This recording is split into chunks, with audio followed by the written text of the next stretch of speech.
Hey, what's up, guys? This is Elo Speaks back again with another video. So I wanted to talk about why is the NBA ratings are down, and there's multiple reasons as to why it's down. It's not what you particularly think, but there's other reasons besides that. But I'm gonna get into that as I talk further down the video.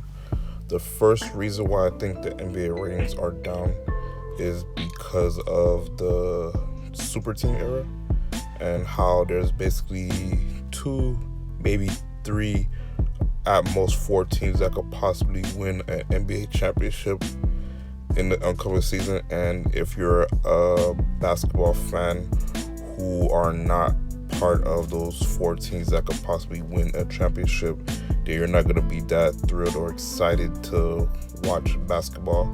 Like, for example, if you're like, how do I say this, like if you're a Pacers fan or a Dallas Mavericks fan, you deep down you know that the chances of you winning a title is slim to none. Like, not to be disrespectful to those teams, it possibly could, but the likely chance of them winning it is slim to none. And that's, you're not gonna be hyped or excited for that. Yeah, you're gonna want to see your favorite team play and compete and try to win, but if there's no chance of them winning, then it makes you not really want to watch the game or go to the basketball games to watch it. Another issue where I think the NBA ratings are down is because of the COVID-19. Now, I know that we're, trying to move past it slowly as possible, without the fan base being there, not as full capacity like it usually was prior to COVID-19. But we're slowly starting to get there. But it has been an impact on the viewership of the NBA ratings. So, it is exciting seeing the crowd get hyped into the game, cheering, booing, trying to cause the players to mess up or trying to hype the team to win. And, that plays a part into the viewership, and it makes it more exciting to watch the NBA games. Another thing where I feel like the NBA ratings are down is because of the play style of the NBA right now. It's a lot of heavy dunks, 3 points, and free throws. I blame this is part of the reason why I back when Harden was playing with the Houston Rockets, I kind of didn't like his game because he was manipulating the ball to the point where he had to force the ref to call a foul. He'll lay up or shoot a three, and that type of play style, while it was okay because he was getting buckets and scoring points, but when he got to the playoffs, he kind of fizzled out because of the magnitude of how high his usage rate holding the ball, doing that all season. And sooner or later, you're going to burn yourself out in the playoffs when smart teams with high basketball IQ is going to cue in on that. So, yeah, a lot of teams were doing that, I guess, because of the Golden State Warriors offense.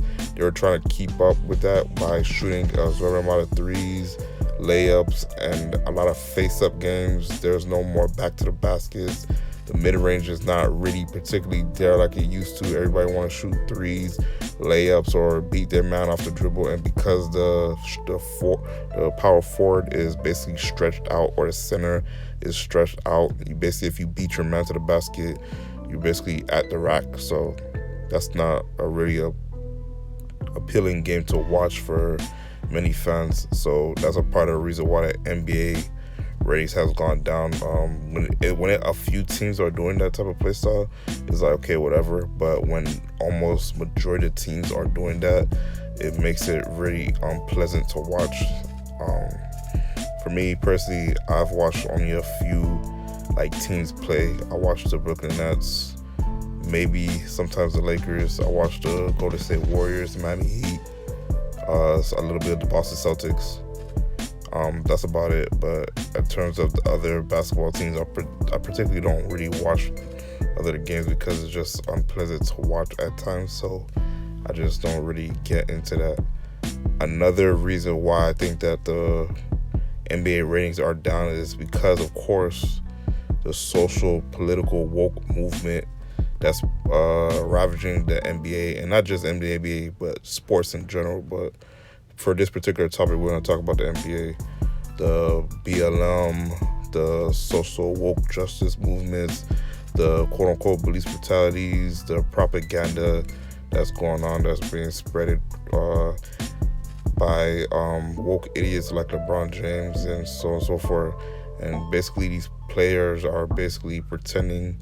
Some of them are genuine, but others are pretending to be woke just, just so they don't get bombarded with a whole bunch of social liberal fanboys in the media and on Twitter saying that you're a sellout. So they're just towing the line. They're just, not trying to lose their job, lose any endorsement money. So they're just going to toe the line. They're going to read the script like a good boy and just do it as they're told and say that they rep the Democratic Party, they're against police brutality, blah, blah, blah. The typical, athlete's job just to continue to promote the agenda. And, that right there, that's the hard stand that I guess you could say, since majority of the populace is Caucasian, which is middle America, they're going to take a hard stand on that because, they support the police and they support this country. And when you're doing stuff like that, like kneeling for the flag or doing a bunch of other obscene things to offend them, they're not going to watch the games. And when they don't watch the games, the ratings are going to fall and tank. And when the ratings are going to fall and tank, that's going to cause the NBA to lose a lot of viewership and money in the long run. So that could potentially hurt the players a couple of years from now or 10 years from now whenever they redo the bargaining agreement on how they're going to spread the revenue for the NBA players moving forward. But by that time, people like LeBron James and other athletes are going to be gone by then.